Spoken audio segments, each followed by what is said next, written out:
Hola, hoy nos metemos de lleno en un conjunto de ideas, fascinantes que surgen de un concepto llamado circo coaching. Vamos a explorar un poco cómo esto de aprender habilidades, sobre todo habilidades como, bueno, como los malabares, puede ser una herramienta potente para romper límites y cultivar destrezas que ni esperábamos. El material que tenemos es bien variado, ¿eh? Hay citas inspiradoras de Jim Quick sobre cómo aprendemos, sobre la mentalidad, también apuntes muy prácticos de talleres, reflexiones personales sobre el entrenamiento en sí, manifiestos sobre qué busca el circo coaching e incluso borradores de presentaciones de cómo vender esta idea. Entonces, ¿cuál es la misión hoy? Pues desentrañar un poco las claves que nos dan estas fuentes sobre cómo aprendemos cosas nuevas, por qué la actitud mental es tan importante, qué significa eso de la práctica consciente y cómo dedicarle tiempo a algo que parece un juego, como los malabares, puede tener un impacto, bueno, bastante profundo en otras áreas de la vida. La idea es sacar perspectivas útiles para cualquiera con ganas de aprender, de superarse. Ok, vamos a ver qué encontramos. Para arrancar, hay unas frases de Jim Quick que aparecen en las notas y que, la verdad, dan para pensar.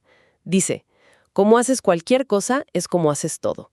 Otra, poco a poco, un poco se convierte en mucho. Esta me parece clave.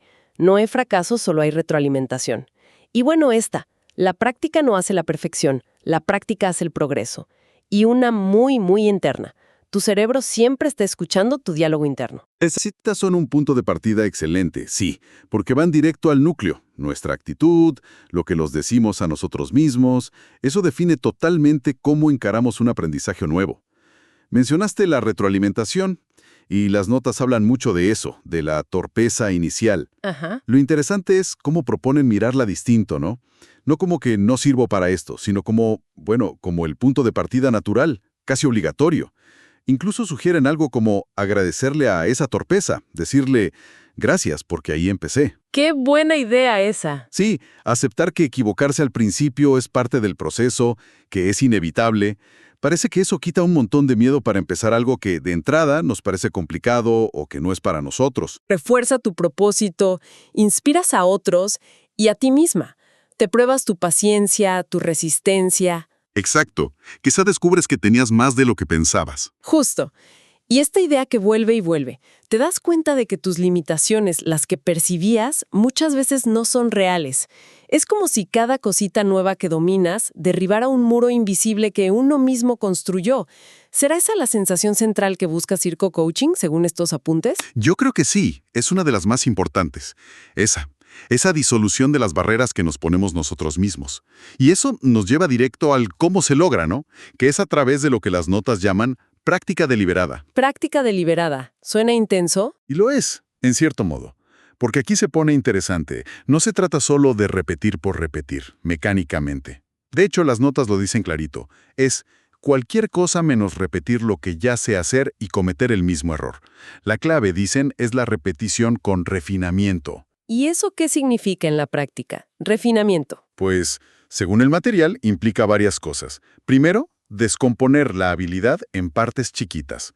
Luego, identificar a conciencia dónde están los puntos débiles, o sea, dónde se te cae la pelota literalmente. Ajá. Después, trabajar específicamente en eso, analizar qué funcionó y qué no. Y buscar feedback constante, idealmente de alguien de afuera, ¿no? Un entrenador, un compañero, alguien que vea lo que uno, metido en la acción, no ve. Se trata de ponerse objetivos claros para cada práctica, buscando mejorar poquito a poquito, pero de forma específica. Ah, claro. Eso explica mucho unos ejemplos que leí en las notas de los talleres. Recuerdo una clasificación que usaban para los trucos de malabares. A. Los que ya te salen casi sin mirar, digamos a ojos cerrados. Esos hay que mantenerlos. Mantenimiento, sí. B. Los que salen a veces sí, a veces no. Esos necesitan más práctica constante. Y C. Los que casi nunca salen. Ahí es donde va el foco intensivo, ¿no? Ahí entra la práctica deliberada. Es una forma muy concreta de organizar el esfuerzo. No es solo voy a practicar malabares y ya. Exactamente. Es dirigir la energía de forma inteligente. Y no solo es la estructura, sino también el cómo se da ese feedback. La anécdota del taller en Fuller es muy buena para eso. Sí, la de la corrección respetuosa. Esa misma, la RR. Describen cómo un facilitador, Davis, le sugiere a Yarleydis, una participante, que quizás si lanzaba la raqueta a otra altura le funcionaría mejor. Le explica el porqué. Y ella, sintiéndose segura, sin sentirse juzgada, prueba el consejo al toque y mejora. Claro. Eso es práctica deliberada en acción. Análisis, un feedback puntual y útil y aplicación inmediata. Y conecta con otra reflexión que anotó alguien más en ese taller, Ana María. Si todos fuésemos tratados con paciencia, todos lograrían alcanzar un alto nivel. Se trata de crear un ambiente donde equivocarse no sea un drama, sino solo información para el intento siguiente. Entiendo.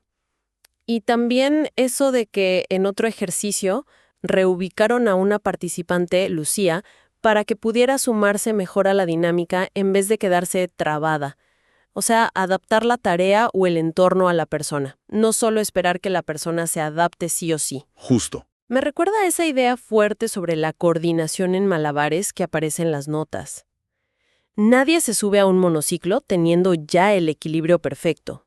Uno practica el monociclo para construir ese equilibrio. Es medio al revés de lo que uno piensa, ¿no? A veces esperamos tener la habilidad para empezar, cuando en realidad la habilidad se construye mientras empezamos. Totalmente contraintuitivo a veces, como esa metáfora del ciego y el cojo que se mencionaba, donde los dos se necesitan para avanzar, colaboran. Sí. Y es justo ahí donde la metodología de circo coaching, como la describen, da un salto. Usa estos ejercicios físicos, todo este proceso de construir una habilidad física, como metáforas vivas, potentes, para hablar de cosas mucho más abstractas de la vida, del trabajo. Lo fascinante es eso, cómo lo concreto ilumina lo abstracto. Totalmente de acuerdo. El trabajo en equipo, por ejemplo, lo exploran de maneras súper concretas. Mencionan ejercicios de malabares en pareja, donde uno es como la mano izquierda y el otro la derecha. Eso te obliga a sincronizarte y comunicarte al máximo. Imagínate la coordinación que requiere eso. Uf, sí. O esa ronda de precisión con raquetas, que la describen como una cadena de suministro. Si uno falla, afecta al siguiente directamente. Y eso obliga al grupo a pensar en todo el flujo. Incluso surge la pregunta en las notas. ¿Y si empezamos por Juan y no por Ana? O sea, cuestionando el proceso para ver si hay una forma mejor. Claro, te saca de la rutina. Refuerza esa idea clásica de que dos cabezas piensan más que una, dos cuerpos hacen más que uno, pero de una forma que se siente en el cuerpo, que te queda grabada. O mira el concepto de disociación. Las notas describen un ejercicio que suena complicado. Lanzar y atrapar una bolita con una mano, mientras con la otra mantienes girando un aro. Upa. Lo interesante es cómo lo conectan con algo muy cotidiano. La dificultad que tenemos muchos para hacer el switch, el cambio mental y corporal entre roles. Pasar del modo trabajo al modo casa, del rol profesional al de padre o pareja. Dicen que a muchos les cuesta desconectar, cambiar el chip. Sí, es verdad eso. Incluso mencionan que en tareas complejas, con varias partes, el orden en que empezás, por lo fácil, por lo difícil, puede cambiar mucho el resultado final. Es explorar físicamente cómo manejamos la atención y cómo hacemos esas transiciones. Y luego está el tema de superar bloqueos mentales. La historia personal de Jairo con una figura de malabares específica, la W, me pareció súper reveladora. Sí, es muy gráfica. Describe no solo lo difícil que era técnicamente, sino el miedo antes de intentarla. La idea inicial de que era imposible para él. Después cuenta cómo fue descubriendo cosas, que practicar con una pelota de fútbol le dio una pista, la importancia de perfeccionar el primer lanzamiento. Y el saque inicial, claro. Y al final describe la alegría no por dominarla perfecto, sino por el microavance, por lograr hacerla seguida unas pocas veces. Es como si ese único truco resumiera todo el viaje del aprendizaje. El miedo, la estrategia, la perseverancia, la pequeña victoria que te impulsa. Ese tipo de historias personales son clave, porque muestran que no es un camino recto ni fácil. Y conectan con otro tema que aparece mucho en las notas: enfrentar los mitos y miedos alrededor del aprendizaje. Como el caso de Lucía. Exacto. El caso de Lucía es un buen ejemplo. Cuenta que evitó aprender a nadar por miedo a quedar espaldona. O sea, asoció una habilidad útil y placentera con un estigma físico, un estereotipo. ¡Qué locura! O la creencia, mucho más común, de que para ciertas cosas, el arte, la música, el deporte, hasta los malabares, necesitas un talento especial, como un don innato. Esa idea, según las notas, frena a muchísima gente antes de siquiera empezar. Sí, el famoso yo no nací para esto. Justo. Hay una frase muy dura en el material. Asocian el progreso con humillación inicial. ¿Por qué? Porque no toleran la incomodidad de verse principiantes, de parecer torpes al principio. El ego se vuelve la barrera principal para aprender. Es fascinante cómo todos estos hilos, la práctica, las metáforas, los bloqueos, como que se van uniendo. Y acá es donde las notas empiezan a conectar más directamente con conceptos de psicología, ¿no? Como para darle un marco más teórico a todo esto. Correcto. El material menciona ideas como la autoeficacia de Albert Bandura. La idea central es que lo que creemos sobre nuestra propia capacidad para hacer algo influye muchísimo en si lo intentamos, cuánto esfuerzo le ponemos y cuánto aguantamos si se pone difícil. Tiene sentido. Sir Coaching busca construir esa autoeficacia a propósito.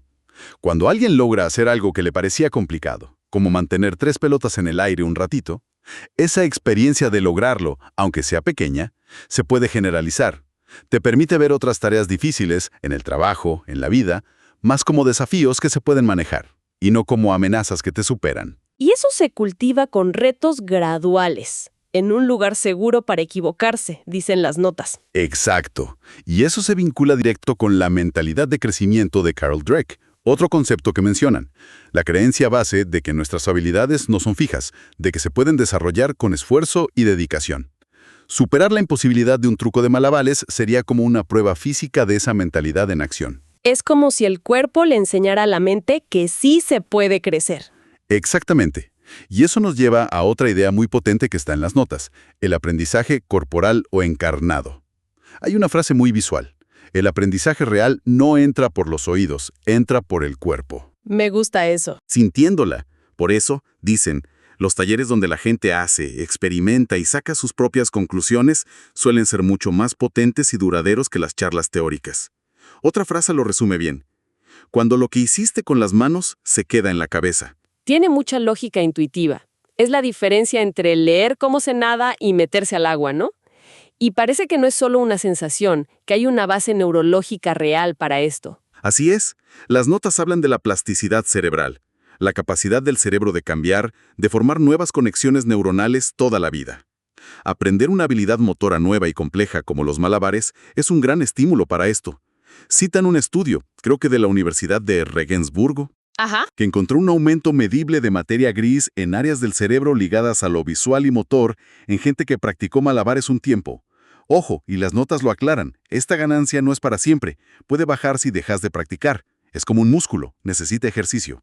Claro, ¿usarlo o perderlo? Exacto. Pero la idea de fondo es poderosa, y la resumen en otra frase fuerte del material. Nada le queda grande a un cerebro que se entrena. Las reflexiones personales de Jairo que están documentadas también dan una mirada muy humana a este impacto más grande. Él cuenta su propia historia, empezando con malabares después de los 40, buscando huequitos en sus ratos libres. Sí, es muy inspirador. Y cuenta cómo fue un proceso que le ayudó a superar una baja autoestima que traía desde chico por esos mensajes de "no sirves para nada". Es desafiar la idea de que hay una edad para aprender.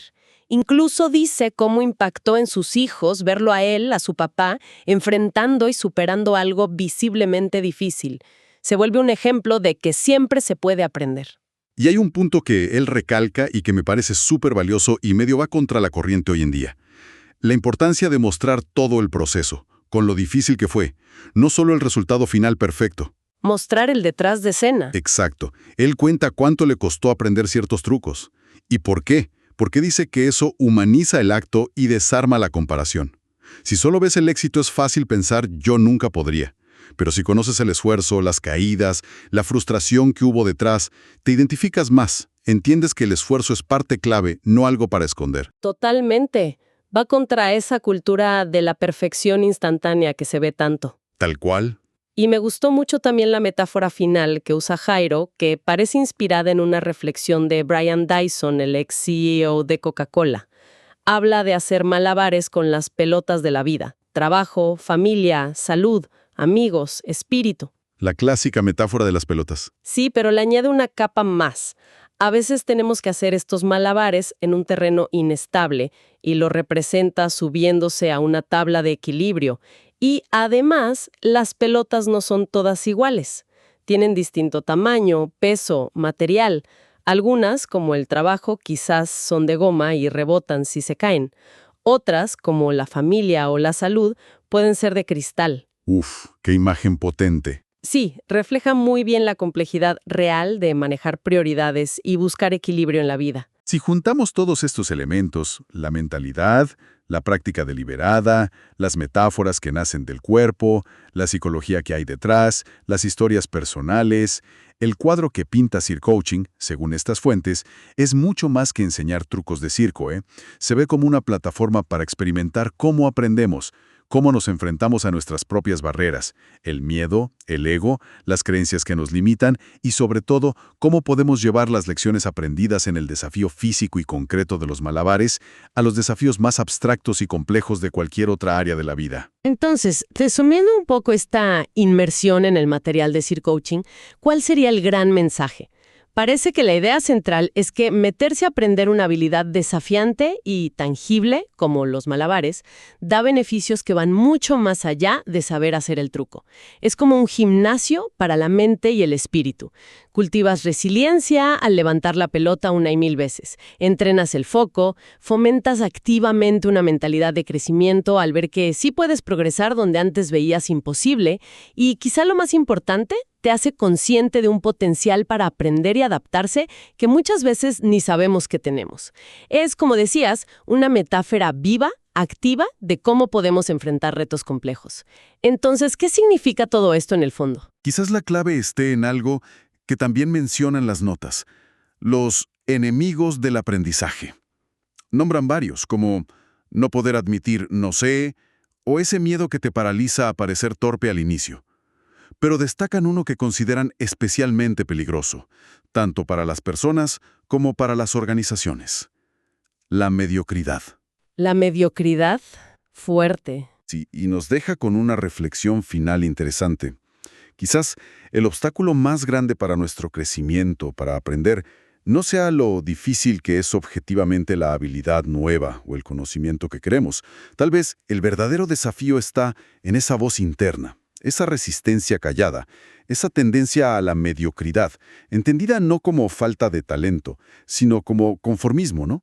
Como esa falta de ganas de esforzarnos más allá de lo cómodo, como esa inercia que nos frena antes de empezar o nos hace querer tirar la toalla justo cuando la práctica se pone difícil. ¿Será que el límite más grande que tenemos que romper no está afuera, sino adentro nuestro, en esa tendencia a conformarnos antes de descubrir de que somos capaces realmente?